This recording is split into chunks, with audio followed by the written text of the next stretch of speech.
হে everyone, good morning. কেমন আছো তোমরা সবাই? আশা করব যে যেখান থেকে আমার এই ভিডিওটা দেখছো সবাই অনেক অনেক ভালো আছো। আমিও শারীরিকভাবে নিশ্চয়ই খুবই ভালো আছি, বাট মানসিকভাবে চেষ্টা করছি আবার ওটা ওভারকাম করে আবার ব্যাক টু নর্মাল লাইফে ফিরতে।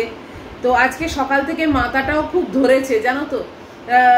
তো কালকে গুড্ডি পৌঁছে গেছে, তো একটু মানে লেট নাইটেও মেসেজ দিয়েছে, তারপরে ওর প্লেন ডিলেড ছিল, তো যে কারণে একটু রাত হয়েছে, মানে ঘুমিয়ে পড়েছিলাম, বাট মাঝে মাঝেই ব্রেক হয়েছে আর কি। ভাবছিলাম যে পৌঁছলো কিনা, তারপরে ট্র্যাকিং যেটা থাকে সেটাও আমি দেখছিলাম, ফলো করছিলাম যে প্লেনটা কত দূর গেছে না গেছে। আর এই তো দেখছো আমার ছোট মেয়ে কিন্তু আমার সঙ্গে রয়ে গেল, ও কিন্তু সব সময় আছে মামামের সঙ্গে, তাই না?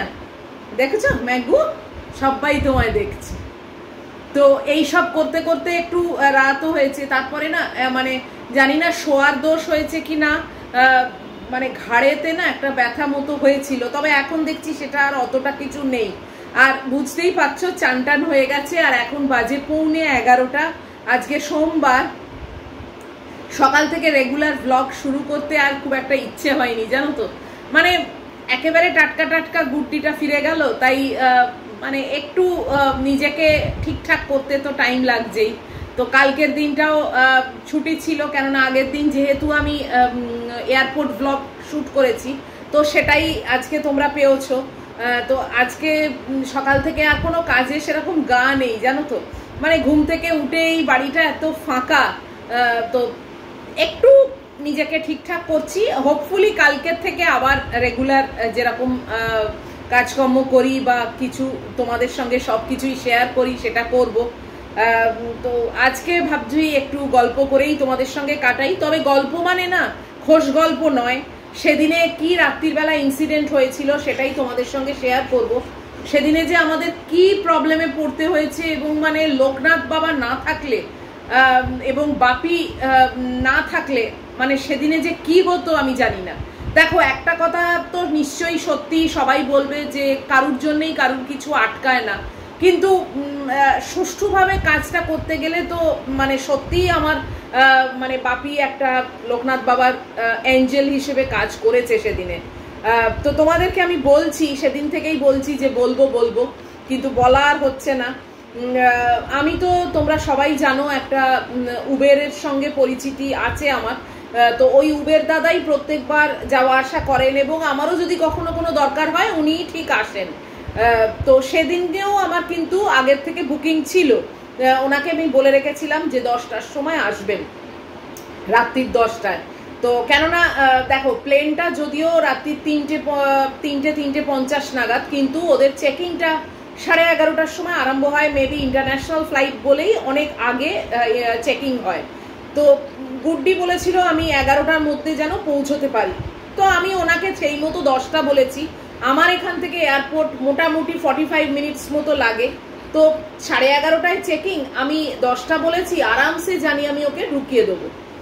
এবার 10টার সময় মানে 10টা বেজে গেছে, উনি ইউজুয়ালি 4-5 মিনিট আগেই চলে আসেন। তো 10টা বেজে গেছে জানো, তখনও ওনার কোনো দেখা নেই। তখন আমি দেবু কিন্তু এসে গেছে, তখন আমি ওনাকে কল করলাম যে আপনি কোথায়, মানে 10টা তো বেজে গেল। উনি তখন বলছেন উনি হাওড়ায়। চিন্তা করো 10টার সময় উনি হাওড়ায়। এবার হাওড়ার থেকে এইখানে আসা 10টার সময়, মানে 10টা হোক 9টা হোক 7টা হোক যাই হোক না কেন, মানে 5 মিনিটে উড়ে আসা কি সম্ভব? কখনোই সম্ভব নয়। হাওড়ায় উনি কোথায় আছেন তাও আমি জানি না।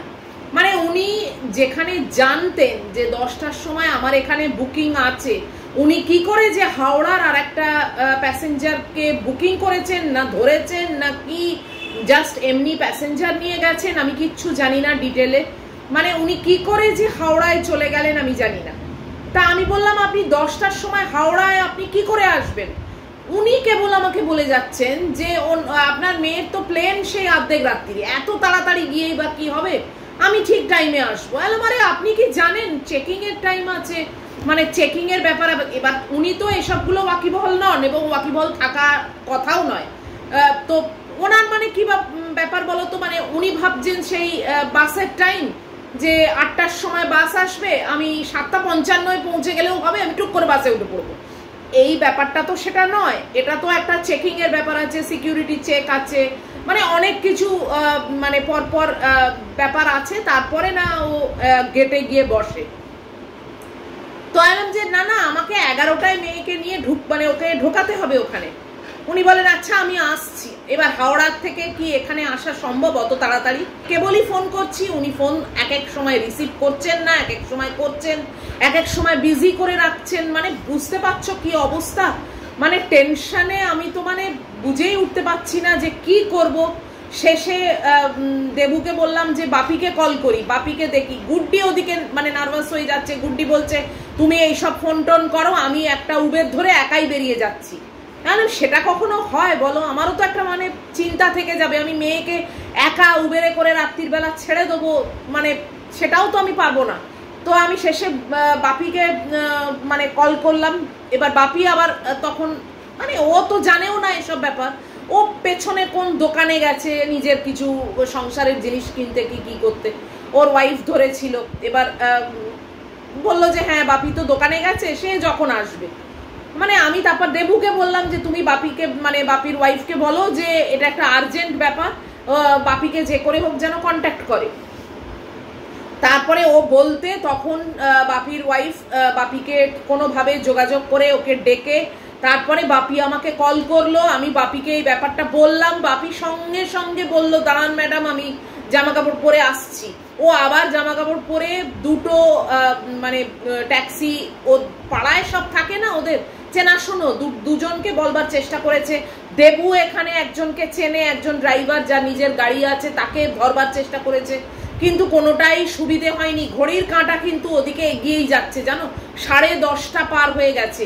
তারপরে বাপি আমাকে ফোন করে বললো ম্যাডাম এরকম একজনকে পেয়েছি, একজন ট্যাক্সি আপ ডাউন করবে, তাহলে আমি কি নিয়ে যাবো? এলাম অবশ্যই নিয়ে আসো, তুমি যে করে হোক তাড়াতাড়ি পৌঁছো। শেষে বাপি সেই ট্যাক্সিকে নিয়ে এলো এবং আমরা ওই লাগেজ নিয়ে নামলাম। বাপিও এসেছিল ওপরে, সেইখান থেকে তোমরা তো আবার ভিডিওর মাধ্যমে সবকিছুই দেখেছো। তো মানে এইরকম আমি তখনও ফোন করেছি জানো, মানে উনি চিন্তা করে বলছেন তখন উনি ধর্মতলায়। এবার সেটাও আমি জানি না কি ব্যাপার না ব্যাপার, ধর্মতলাও যদি হয় সেটাও মেনে নিলাম। এবার ধর্মতলা থেকেও এখানে আসতে কি 5 মিনিট লাগবে? অনেক দেরি লাগবে, জ্যাম তো থাকেই। তো মানে পুরোপুরি উনি ঝুলিয়েছেন যাকে বলে। শেষে আমি ওনাকে বললাম আপনি ছেড়ে দিন, আপনাকে চাপ নিতে হবে না, আমি এখানে ব্যবস্থা করে নিয়েছি। মানে 10:40 মতো হয়ে গেছে যখন আমি বাড়ির থেকে মানে আলটিমেটলি ট্যাক্সি করে স্টার্ট দিয়েছি এবং 11টা নাগাদ গুড্ডি বলেছে ওকে ওখানে ঢোকাতে হবে। চিন্তা করো এখান থেকে আমাদের এয়ারপোর্ট যেতে 45 মিনিটস মতো লাগে, সেটা তো সম্ভব হলোই না। যাই হোক মোটামুটি রাস্তা ক্লিয়ার পেয়েছি, সেটা তো তোমাদের সঙ্গে শেয়ার করেছি। তো এইভাবে আমি ওকে পৌঁছেছি তখন প্রায় 11:25। তারপরে ও বললো 11টা ওই 35-34 থেকেই লাইন আরম্ভ হয়ে গেছে এবং ও লাইনে দাঁড়িয়ে গেছে। বাপরে বাপ, মানে এত চাপ সেদিনে নিতে হয়েছে এবং এত টেনশনে পড়তে হয়েছে কি বলবো তোমাদের। মানে ভাবতে পারিনি যে মানে মানুষ এতই রেসপন্সিবল হতে পারে, যেখানে এয়ারপোর্টের মতো একটা ব্যাপার এবং সেখানে বুকিং করা রয়েছে। এবং ওনার সঙ্গে আমার জানাশুনো, এমনও না যে নতুন কেউ মানে উটকো লোক যাকে আমি চিনি না, সে কিরকম টাইপ কিছুই জানি না, কিন্তু ওনাকে আমি চিনি, উনি যথেষ্ট ভালো মানুষ, উনি আগেও এসেছেন। এবার এই ক্ষেপটায় উনি কি যে মানে করে ফেললেন আমি তো জানি না।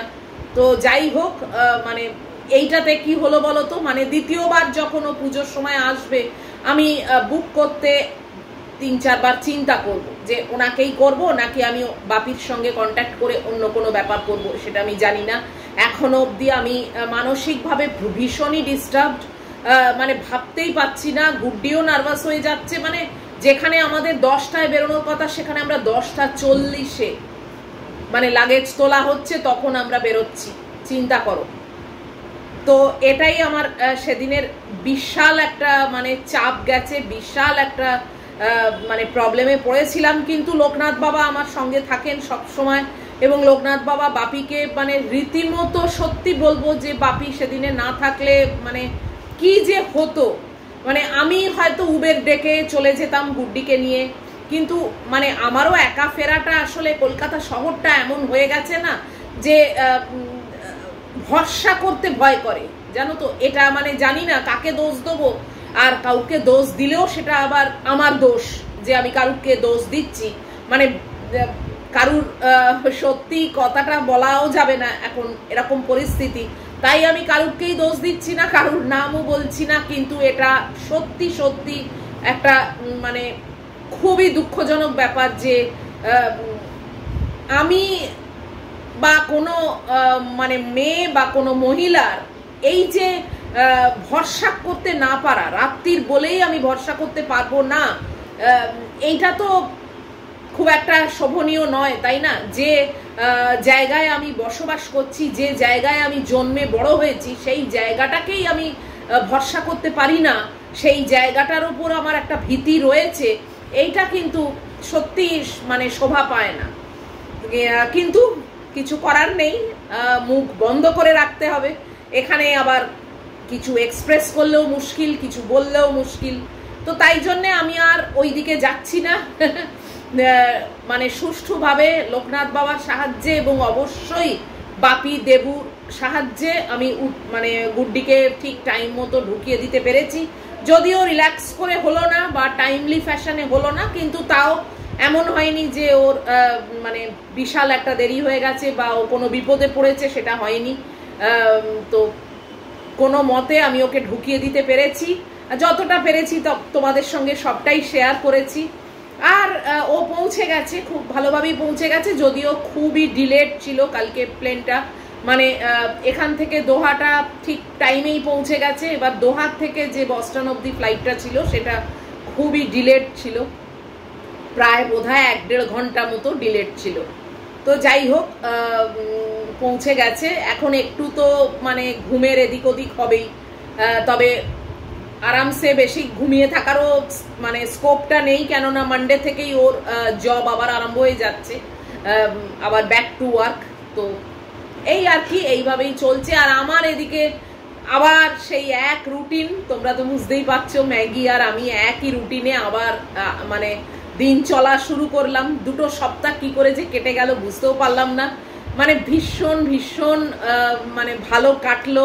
আর 2 সপ্তাহ কেটে গিয়েই মানে সব যেন শূন্য, সব যেন ফাঁকা, এটাই খুব কষ্টকর, জানো তো। তো কি আর করা যাবে, ঠিক আছে, দেখা যাক। আবার সামনের দিকে তাকিয়ে থাকি। হোপফুলি বোধহয় ও জুলাই এন্ডে আবার টিকিট বুক করবে সেপ্টেম্বরের জন্য। এখন সেপ্টেম্বরে পুজো এবারে, তো সেই আশায় আবার থাকি। আবার তোমরা আমার সঙ্গে এয়ারপোর্ট যাবে, আবার ওকে গিয়ে আবার ছেড়ে আসবো, ওই একইভাবে এখন চলবে। আপাতত এরকম চলুক, তারপরে দেখা যাক, কিছুই তো বলা যায় না।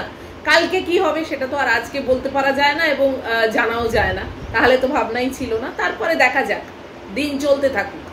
আর এই আজকের ভিডিওটা আমি এই অবধি রাখছি, জানো তো। আজকে একটু মানে আরেকটা দিন নিচ্ছি একটুখানি নিজেকে ঠিকঠাক করার। কাল থেকে অবশ্যই আবার ডেলি ওয়ার্ক আরম্ভ হবে। আর রান্না বান্না কালকে একটা বড় করে পুঁইশাক চচ্চড়ি করেছি, সেইটাই আছে, সেটাই আমি ভাত দিয়ে খাবো। খুব জোর হয়তো একটা ডিম সেদ্ধ করে নেবো, বাস এই, আর কিছু না। এখন কাজ হচ্ছে ম্যাগির ভাতটা মাখবো এবং ম্যাগিকে 2 রাউন্ডে খাওয়াবো, এই আর কি, একই ব্যাপার, একইভাবে চলবে। তো তোমরা আশা করছি ভিডিওটা ভালোভাবে দেখেছো এবং ভালো লেগেছে তোমাদের। মানে মন খারাপের পার্টটা বাদ দিলে এমনি আমি চেষ্টা করেছি প্যাকিং টু এয়ারপোর্ট সবটাই তোমাদের সঙ্গে শেয়ার করতে।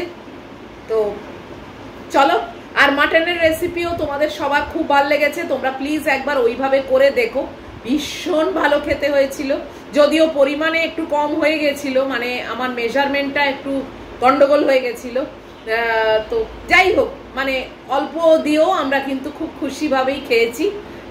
তো যাই হোক, চলো, এত অবধিও যদি আজকে তোমাদের ভিডিও ভালো লাগে তাহলে প্লিজ একটা লাইক, শেয়ার, কমেন্ট আর সাবস্ক্রাইব করো। অবশ্যই দেখা হবে তোমাদের সঙ্গে নেক্সট ভিডিও, এবং আবার সেই ডেলি ওয়ার্ক নিয়ে চলে আসবো তোমাদের সামনে। টিল দেন তোমরা খুব ভালো থাকবে, সাবধানে থাকবে। Love you all.